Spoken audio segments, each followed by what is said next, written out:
नमस्कार, म नेपाली सेनाको सर्पदंश उपचार केन्द्रको स्वास्थ्यकर्मी अमलदार रमेश भण्डारा।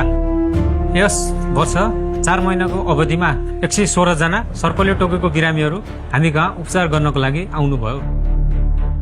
सर्पले टोकेको बिरामीको ज्यान बचाउन नेपाली सेनाको सर्पदंश उपचार केन्द्रले सेवा दिँदै आएको छ। सर्पले टोकेमा घरेलु उपचार तथा झारफुकमा अल्मलिनु हुँदैन। सर्पले टोकेको बिरामीलाई जतिसक्दो चाँडो नजिकैको सर्पदंश उपचार केन्द्रमा पुर्याउनु पर्दछ। यस्ता सर्पदंश उपचार केन्द्र तपाईको नजिक कहाँ छन् थाहा पाइराख्नुहोस्।